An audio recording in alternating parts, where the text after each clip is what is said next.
Hello, ladies and gentlemen. It is your host with the biggest nose, JC Courtside, on October 22nd. Y'all, the NBA's back.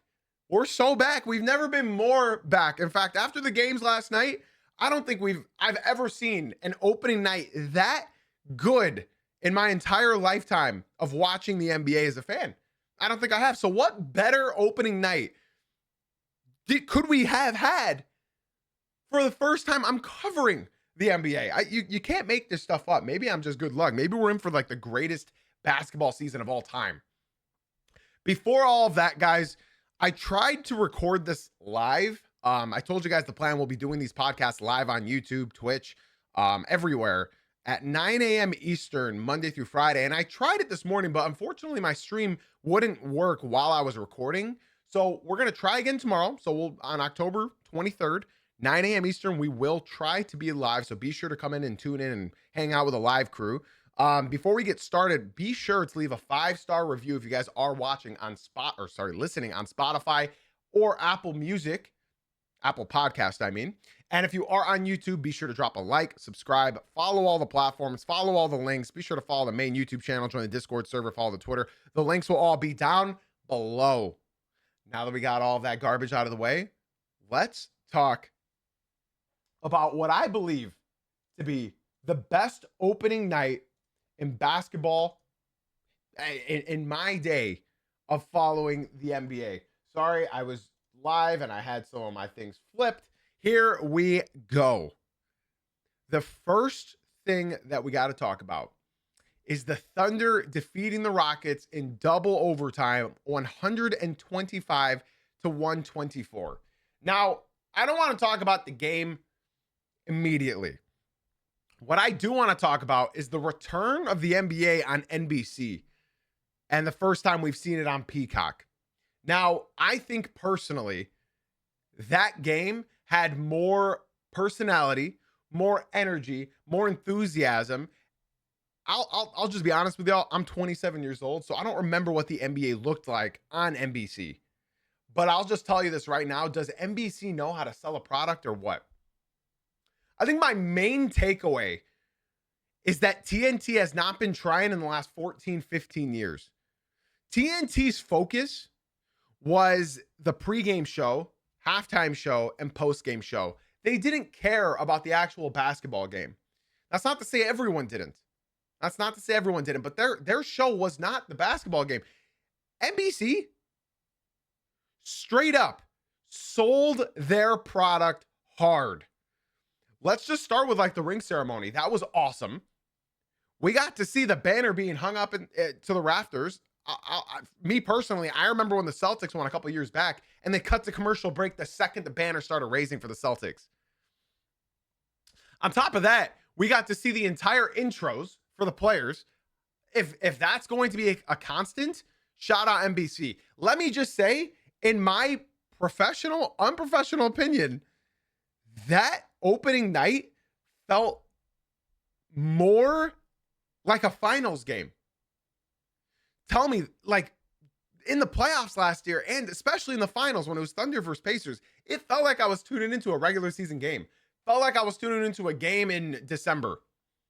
Straight up. It did not feel like the NBA finals. And this game felt like that. And it was just opening night. That's all it was. Just opening night. Houston Rockets, Kevin Durant returning home, returning to his first team in the Oklahoma City Thunder, the team that he spent 8 years on.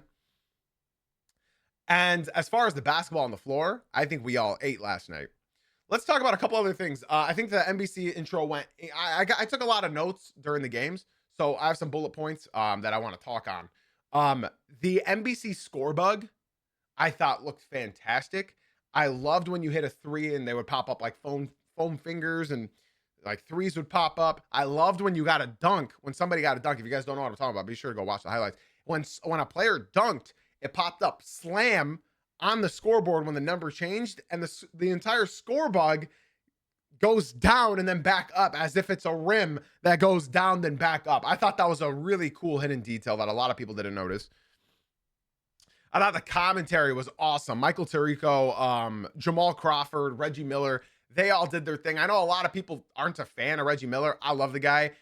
Personally, I think he knows a lot about the game. And I think with the addition of Jamal Crawford, I think NBC killed it when they picked the players that are also going to be commentators because they see the game differently. You know what I mean? They see the game differently. There were a couple times that Jamal Crawford said something that I honestly would not have noticed if he didn't say it. So I think the commentary was beautiful almost all night. Jamal Crawford had a lot of notes that like he was just saying, and I was like, wow, that was really a Jamal Crawford move. And it takes me back a little bit. Now as for the game, y'all, for the Oklahoma City Thunder, Gilgeous-Alexander led the game with 35 points. He was a +3 on the court. He had 2 steals, 5 assists, 5 rebounds. He shot 1 for 9 from 3-point land. 1 for 9. And he's not the only one that sucked from 3. The entire team, both teams, were horrible from 3-point land. And that honestly followed suit in the game after that, but we'll talk about the Warriors-Lakers after this. The Thunder shot 13 for 52 last night from 3. 13 from 52. That's 25%. The Rockets shot 11 for 39. They shot 28%. So shooting last night was horrendous. And in my opinion, with the way that the game went, the Thunder were hanging on the entire way through. They went down, I think, like 10. But had they made their usual amount of threes like they were last season, that would have been a blowout. Easily. I'll tell you things I noticed extremely early on because I don't want to get ahead of myself. Extremely early on. First of all, Kevin Durant got booed. As I predicted. I knew Kevin Durant would get booed. I also want to talk about a lot of details that I predicted, and already I'm looking like Einstein. Because some things that I said when I was ranking the players in the podcast previous to this one to get ready for the season, I predicted a lot. And honestly, I look like Einstein. I really do. So during the ring ceremony, as well as the intro, Shea was aura farming, as always. But as far as the game goes, the Rockets half-court offense, if you guys watched, you saw what I'm talking about. Holy, it's going to be a long year. It's going to be a long year. Now, they are the tallest team recorded in history since 1970, which is when they started recording the stat of the average height of players on the team. It's like an average height of 6'10". They decided to run Kevin Durant at shooting guard and Amen Thompson at point guard. Now, this lineup, I think we all could see right away, they don't really have 3-point shooting. Like at all. I will say Amen Thompson, I think, attempted like 4 threes throughout the game. I think one of them were changed to a 2 that he actually made. But overall, I'd say Amen Thompson was doing what we all were hoping he would do. Now, unfortunately for Amen, he went 0 for 7 from 3. That's not a typo. He went 0 for 7. And their one high percentage shooter in Kevin Durant from 3 shot 0 for 4. The person that I said that needs to develop a 3-point shot, what did he do? I said he needed to improve his 3-point shot from 22% last year. And he shot 5 for 8. We're talking about Alperen Sengun dropping 39 points. Now, this game went into double overtime. It did go into double overtime, and Sengun was going crazy. But I want to talk about a player who they just extended for 2 additional seasons, and Kevin Durant for $90 million. Where were you? No, actually, where was KD? He had, I believe, 19 or 20 points in the first 3 quarters. And then in the last 25 minutes, maybe 20 minutes, he only got 2 free throws. And he attempted 1 shot. Kevin Durant, he attempted 1 shot in the last 25 minutes. I'll tell you something that I noticed early on. Early on, it seemed like Amen Thompson, Tari Eason, who we'll talk about in a bit, Jabari Smith Jr., Reed Shepard, all of the offensive guys. Oh, well, not Reed Shepard, my apologies. But everybody. It seemed like they wanted to let KD cook, right? Especially in the half court. They would just keep giving it to KD. It looked like none of them wanted to be selfish. And I think at halftime, I think Durant straight up told Şengün, you get your shots up, I'll get mine. Durant never demanded for the ball again for the rest of the game. He never asked for the ball. And I don't know if it would have helped.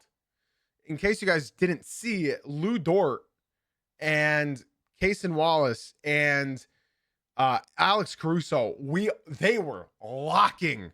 They were all over Durant all game. He still shot 9 for 16. They're way too short. Lou Dort, I think, is 6'4". They can't put a hand in his face or like alter his shot whatsoever. But as far as denying him the ball, they did exactly that. I want to talk about Amen Thompson real quick. He played 39 minutes. He shot 8 for 17. So when he was getting to the hoop, he was efficient. He shot 2 for 2 from the free throw line. And here's why I'll tell you I don't like the advanced metrics of the NBA. It's because Amen Thompson was minus 11 when he was on the court. And I don't think that tells the whole story. Amen Thompson had 18 points, 4 turnovers. He's got to clean that up. If he's going to be the primary ball handler, he's got to clean that up a little bit. 1 block, 1 steal, 5 assists, 4 rebounds. He shot 0 for 7 from 3. And that's something him and his brother really need to learn and get better at. I think, in my opinion, the Houston Rockets offense in the half court needs something. They need something because Reed Shepard, I don't think is it. You know, I wanted to mention what we'd be doing in this podcast. My plans sort of got all discombobulated because I couldn't record while I was live. But we're going to be talking about this game. We're going to break it down. We're going to talk about the Lakers and Warriors game. We're going to break that down. And then we're going to be doing a couple early predictions. We're going to say it's just one game, and we're going to say some outlandish take. It's just one game overreactions. You know what I'm saying? So, a couple shout outs that I want to give in particular on the OKC Thunder. Hartenstein, you did your thing, man. You did your thing. But Chet Holmgren was highlighted in my notes everywhere. He was aggressive. I'm talking not settling for jumpers, getting to the hoop, shooting. He was playing out of his mind at the start. And then Chet Holmgren did what he did last year. He disappeared the entire second half until it reached overtime. And he hit 2 ginormous threes, one to start overtime and one to end overtime. Unbelievable playing from Chet Holmgren. He ended up fouling out, but not before he piled in 28 points on 11 for 17 shooting. If you get that from Chet, man, I said it. I said Chet would be averaging over 20 points per game this year. I said his shot's going to improve. His defense is going to improve. His athleticism and stamina is going to improve. I said the same thing about Alperen Şengün with his shooting. And look where we're at.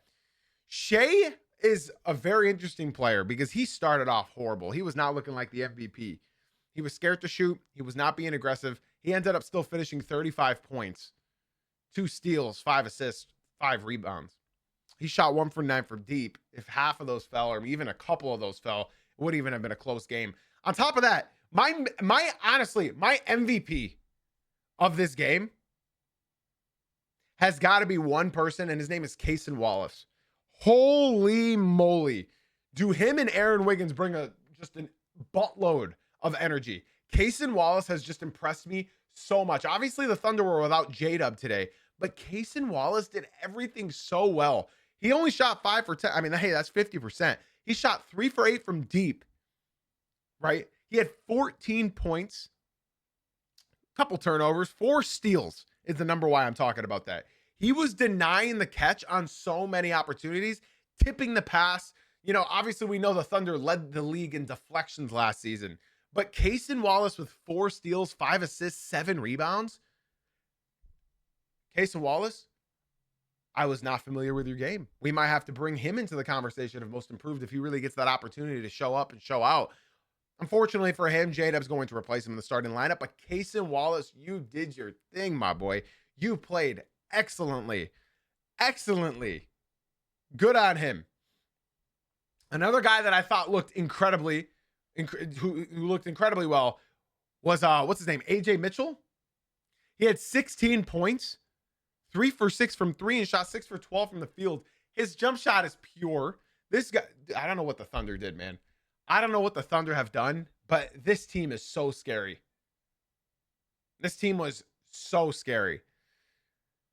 Now, most of the time, I'm not going to be talking stats like this, but since we only have 2 games, that's why I am diving a little bit deeper into all of these stats. Mainly, I want to stay on the storylines of this game. So, towards the end of the game, OKC came back. We all know. Their defense was keeping them in the game, right? Şengün was not afraid to shoot those threes. Amen is showing the promise that he has in his playmaking skills for the entirety of the second half. SGA woke up in the fourth quarter. He started just turning it up. He had 14 points in the fourth. The game, yeah, we didn't even talk about this. The game with all of the challenges, dude, I think the last 3 minutes of this game took 30 minutes. I'm not exaggerating. I don't know how the NBA will ever figure this out. Because, dude, I mean, this game is going so slow. If you guys were watching, you would know what I'm talking about. Dude, like, unbelievably slow. It was getting dragged. All because of the challenges, the fouls, the timeouts. Honestly, I was falling asleep, but I had to stay up because there was another game after that. So let's keep going. KD missed a free throw, and Shea put up a pull-up midi, which forced it to go into overtime, right? Shea took over again. Chet Holmgren hit those big threes. And then Amen got hurt. That's the most important detail here. Amen Thompson got hurt. Now, Michael Tirico on the mic said that it looked like he got a cramp and like his calf sort of locked up. That's what I think it was. I don't know if he was necessarily ready to play that much as well as like run that much because he was always off ball. But now that he's asked to be on ball, and you know, another thing I noticed that the Rockets were taking turns bringing the ball up the court, which I think was great. They were using Şengün as the point center, as well as like Amen and KD. They were just all taking turns bringing the ball up the court. But Amen looked like he got hurt, his calf, but I didn't think it looked that serious. He didn't go into the locker room, so I think it genuinely was just a cramp. So he didn't come back into the game after that. I think one of the plays of the nights was Şengün in the post on, I think it was Alex Caruso. Gets him in the post, puts up this hook, misses it. Steven Adams had everybody sealed out. Hartenstein, everyone was sealed out. So Şengün goes back up, gets the rebound off his own miss and yams it home. And then at the end of the first overtime, Kevin Durant called a timeout. But the refs didn't acknowledge it. So the game went into double overtime. I've never seen that before. Now, we all got Chris Webber flashbacks.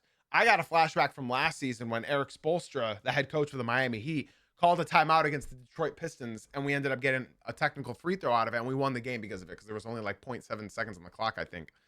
So I got flashbacks from that, but since the refs didn't call it, all is well. The game went into double overtime. Shea missed a lot of late game free throws. He missed 3 of them. The offense was running through Şengün the entire double overtime as well as the fourth quarter, not Durant. Caruso had a massive block on Şengün. Cason Wallace hit this step back 3 that looked otherworldly. That looked beautiful. Durant got an and one. Hartenstein fouled out. Reed Sheppard. And in my notes, I literally have Sheppard selling. They got to figure this out. And I'm not going to overreact.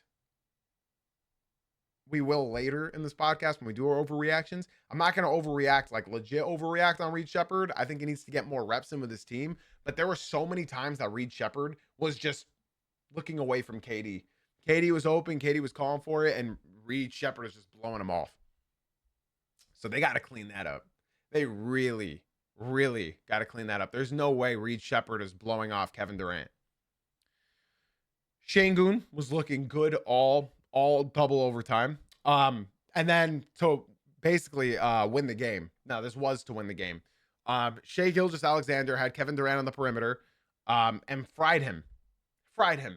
Lulled him to sleep. He did this beautiful step back, going for a spinning on his pivot foot fadeaway shot from like long 2-point range, like Kevin Garnett 2-point range.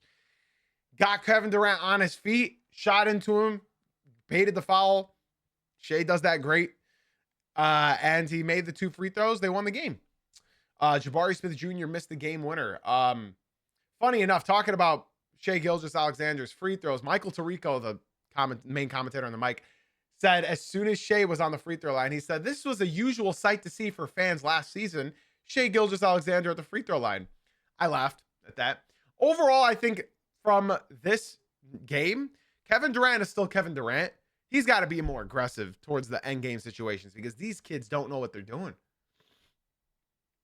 Like Şengün, he knows what he's doing, but you can't have Amen Thompson dominate the ball late game like that. There were a couple plays at the end of the fourth quarter where Amen Thompson just said, I'm going in, and they pressed up on him. You cannot press up on the Thompson brothers. You cannot press up. They pressed up, beat him to the hoop, got a layup. They get the ball again. He beats him to the hoop, got another layup. Amen goes again, and I think he turned it over. And then Amen Thompson didn't do anything for the rest of the game.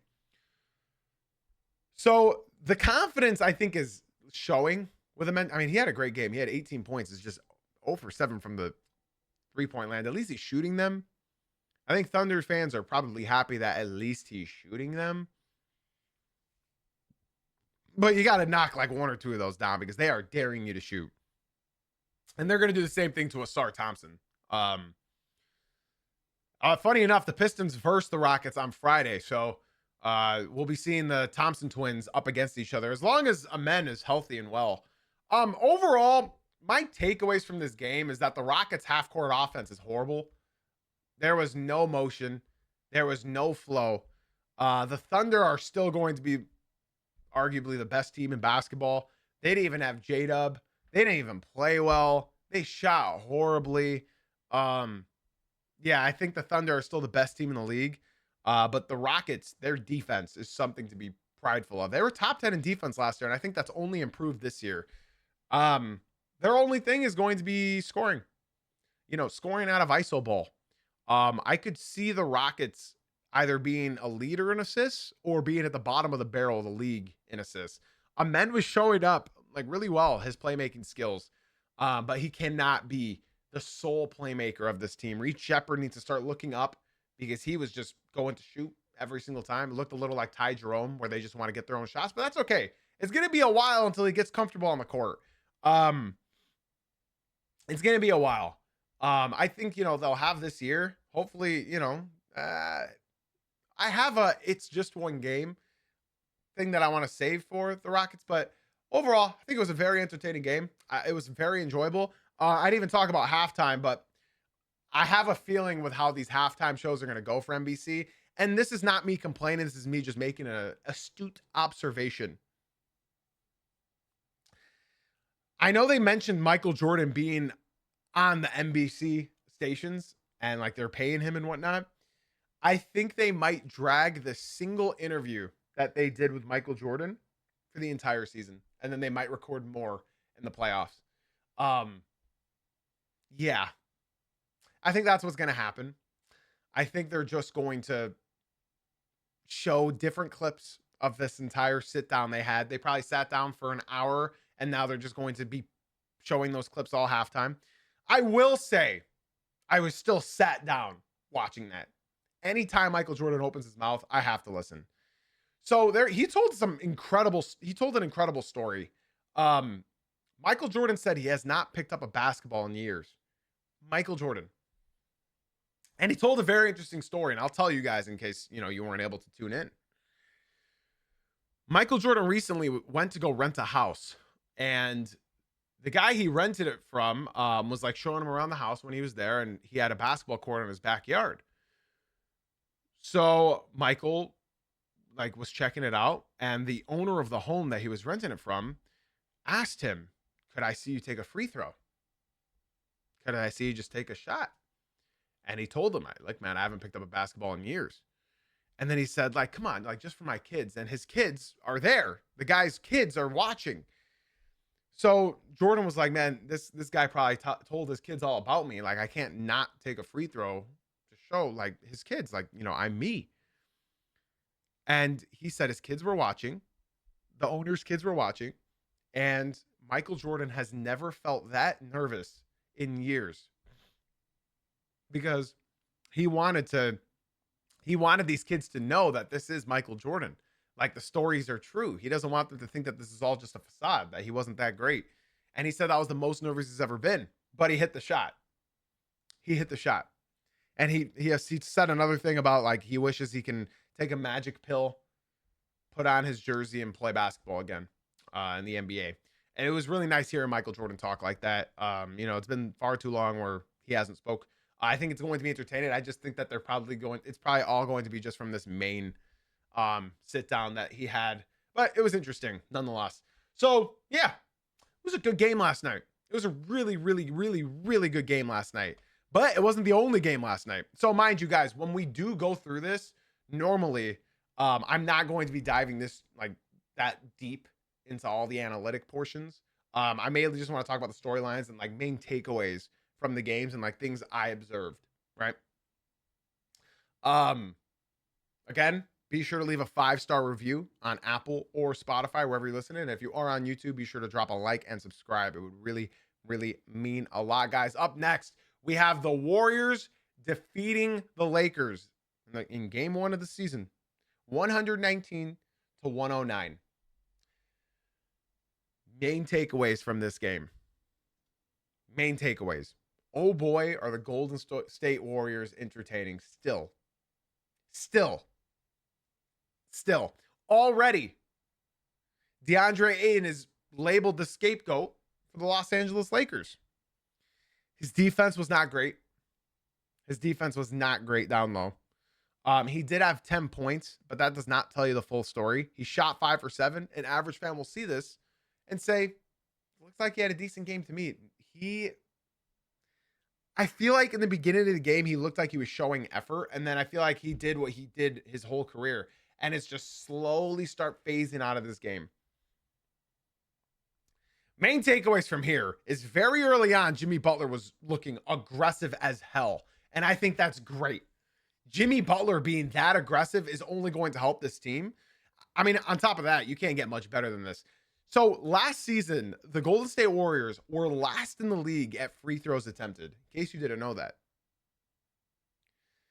They traded for Jimmy Butler, and all of a sudden, they climbed up the rankings, I think, to the top 10 in the league in free throws. And why is that? Jimmy frickin' Butler.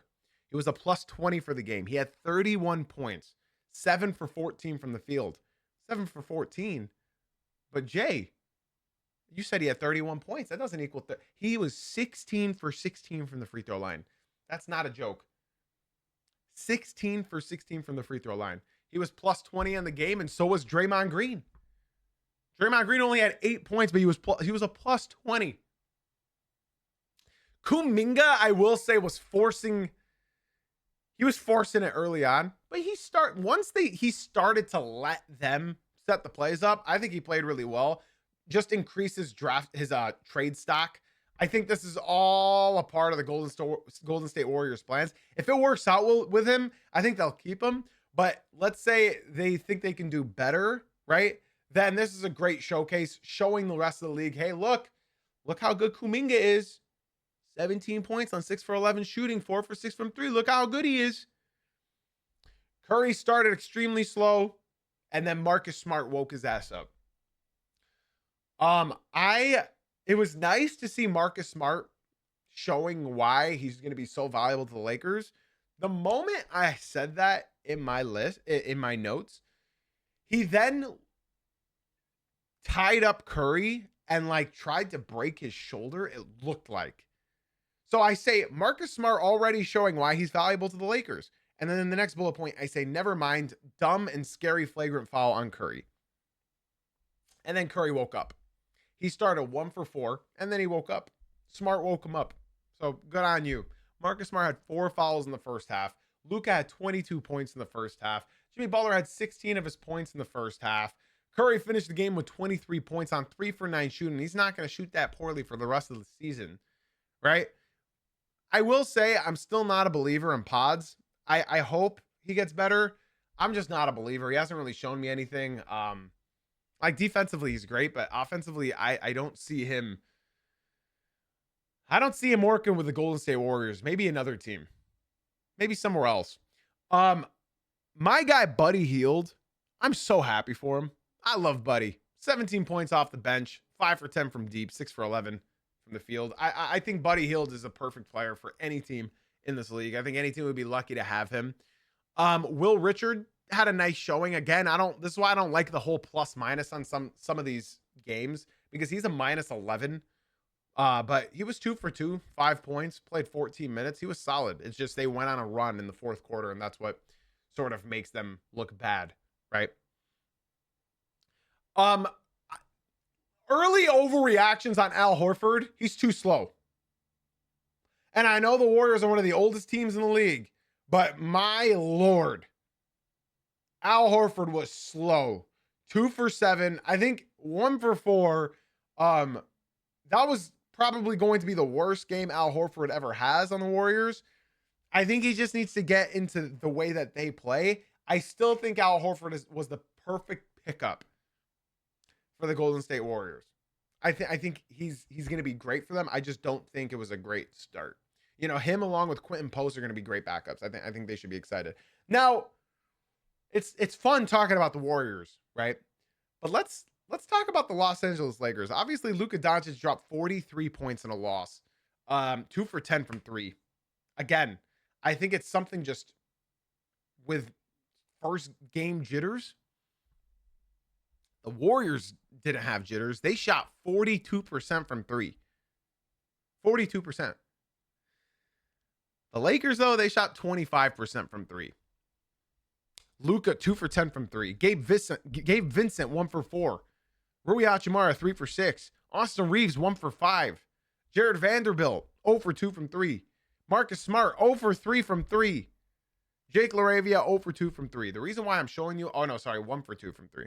The reason I'm showing you guys all of this is just to show, like, they only lost by 10. Had a couple of those threes dropped, it would have been a different story. But Luka Doncic did it all again. And I will say this already, it's going to be an overreaction. They need LeBron back. We all know that. Gabe Vincent, you're good being a backup.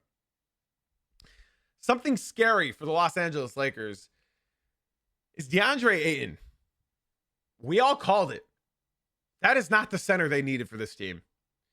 They needed obviously these guys weren't available. They needed a Jalen Duren. No, they didn't. I know Jalen Duren. He doesn't play perimeter defense. They needed a Jared Allen.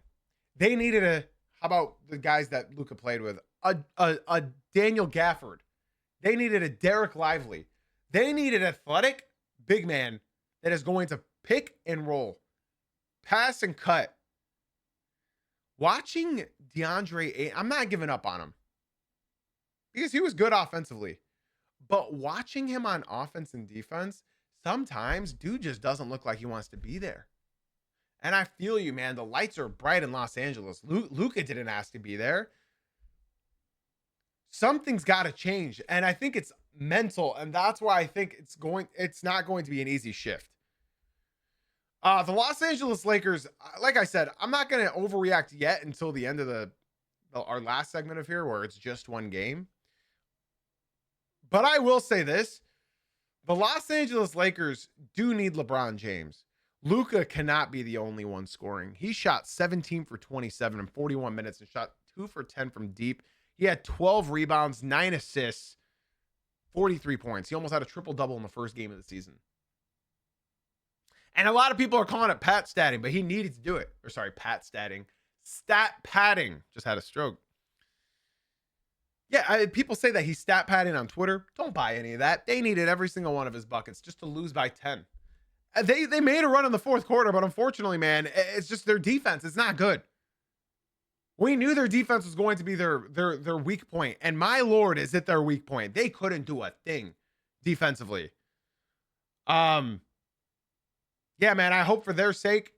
I don't know. LeBron's not going to help them defensively. Not 2025 LeBron. But at least offensively, they'll have other targets for Luka to hit. Because, yeah, DeAndre Ayton didn't really want to shoot. Austin Reeves was shooting well, but he wasn't being aggressive that he needed to be. Like, without LeBron, I think both Reeves and Doncic need to be taking minimum 20 shots per game. I'm talking minimum. Luka shot 27. Austin Reeves shot 16. We need more shots out of that. I mean, bro, when you have an 0 for 4 in Vanderbilt off the bench, when you have a 2 for 4 in Laravia, Jackson Hayes, you did your thing, 2 for 3, 3 for 6, Marcus Smart, and then the starting lineup as well. I mean, you'll take 50% shooting off Rui, but 1 for 4 from Gabe Vincent. Like, you can't ask for a whole lot more. If you guys are going to be the main scorers, then you need to be the main scorers. Plain and simple, point blank, period.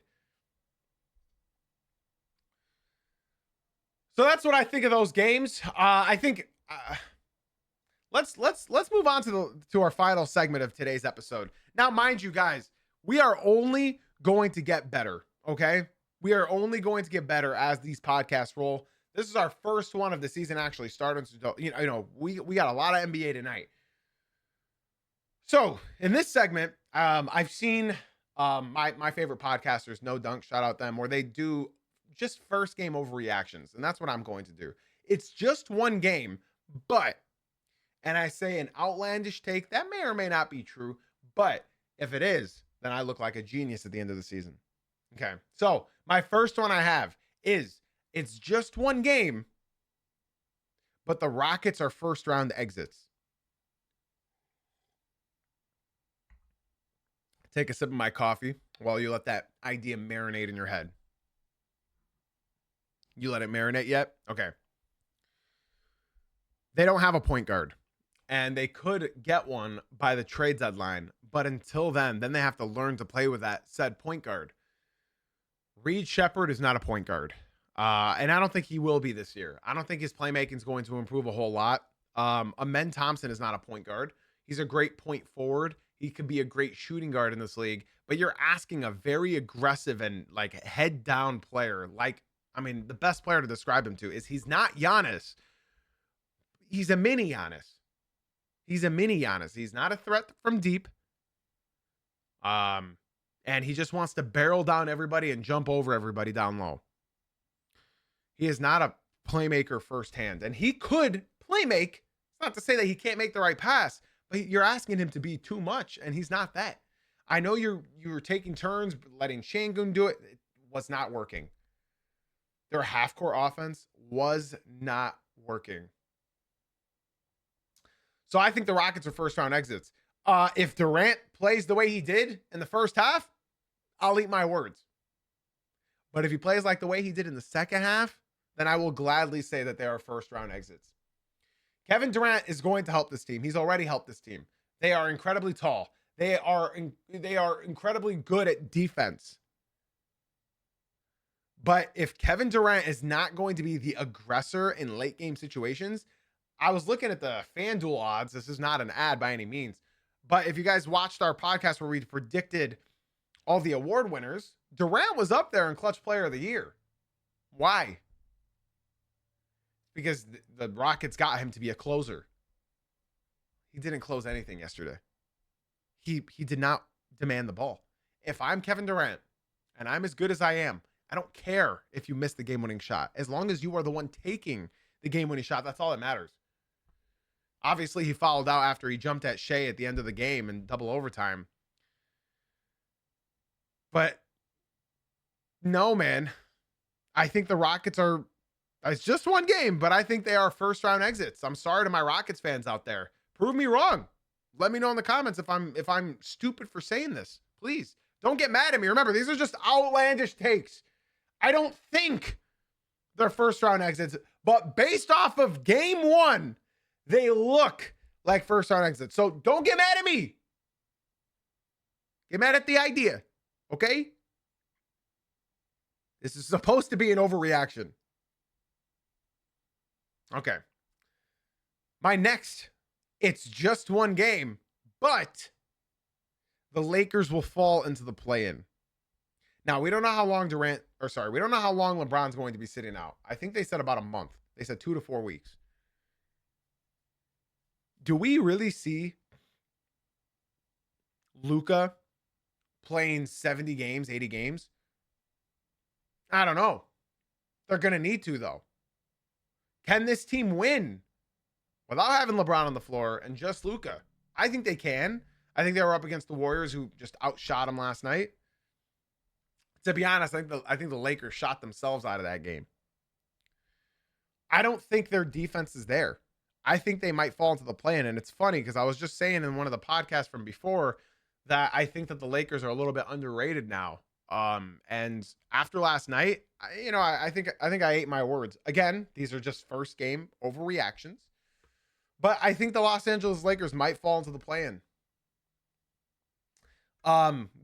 Just basing it off of last night, I don't think they're lacking a closer. I don't think they're lacking offense, because once you throw LeBron into the mix as well, you got a lot of different targets offensively. You got Ayton, you got Luka, you got LeBron, you got Rui who can do his thing, and you got Austin Reeves. These are all great offensive players.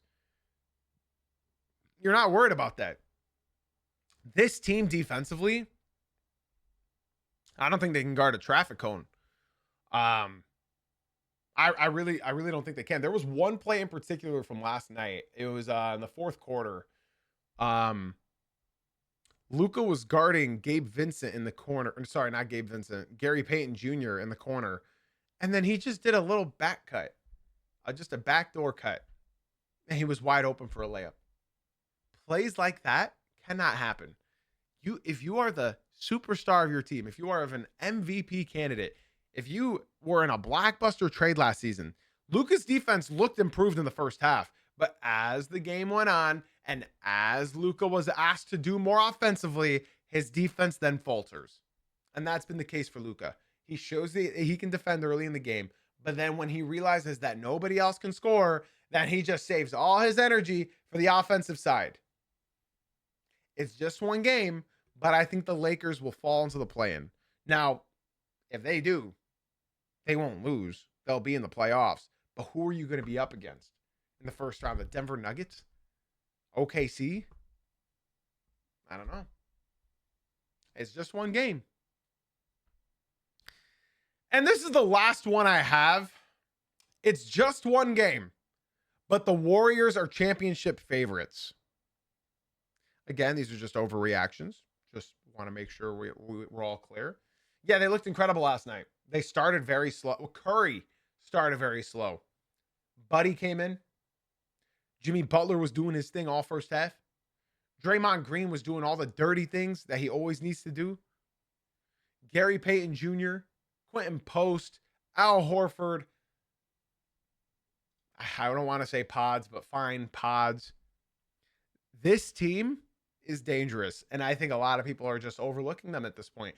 I just want to remind everybody now, the Golden State Warriors last year started as the first seed. I think they were 11-1 or 11-2 to start the season off, and then Curry went out with injury. And then they fell. And then they fell, and they were trying to play catch-up, and then they traded for Jimmy Butler, and then all of a sudden, I think they won their last 11 out of 13 games in the regular season. And then they were doing well in the playoffs. They obviously beat the Rockets, but they lost Curry, and that's how their season ended. Reason I'm telling you this is because their team is better than last year. They got Jimmy Butler for a full preseason, offseason, training camp, and now regular season. They got to work with him and improve the relationship with him. Him and Buddy have a great connection. Him and Curry already have a great connection. I think him and Draymond, I think this honestly extended Draymond's career as long as he wants to keep playing in Golden State. Jimmy Butler and Draymond they feed off of each other so freaking well. It's just one game, but the Golden State Warriors are championship favorites. They can shoot you out the gym. Anybody. They can shoot themselves out of the gym too. It'll happen. It'll happen a few times this year. I think their biggest concern is their age. So it's going to be health. But let's say they're healthy. Let's say we're all healthy as you can be in the playoffs. Are you taking a team over them? Like, without even thinking? I think you got to think at least. Now, you bring up Nikola Jokic, sure. But nobody's stopping Jokic. But then you bring up, like, the Thunder, for example. You're telling me that Steph Curry is not going to be able to just get all of these fouls off ball on Lou Dort and Alex Caruso? I don't know. It's just one game. It's just one game. Me personally, I'm still taking the Thunder, but it's just one game. But after what I saw from the Warriors last night, they are championship favorites.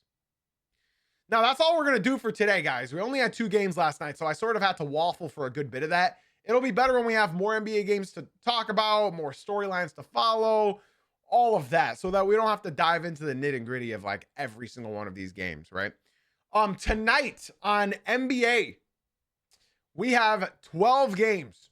This is the opening night for most of the league. We have 12 games. That's 24 teams, ladies and gentlemen. In order, we have Cavs in New York. We have the Heat in Orlando, the Nets in Charlotte, the Raptors in Atlanta, the 76ers in Boston, the Pelicans in Memphis, the Pistons in Chicago, the Wizards in Milwaukee, the Clippers in Utah, the Spurs in Dallas on national television. I forgot what the other nationally televised game was, but I know it's Spurs Mavs. We have the Timberwolves in Portland, and we have the Kings in Phoenix. Those are all the games tonight. That is meaty. Now, I'd say games that you want to watch, I'd say you got to tune in for the Cavs Knicks.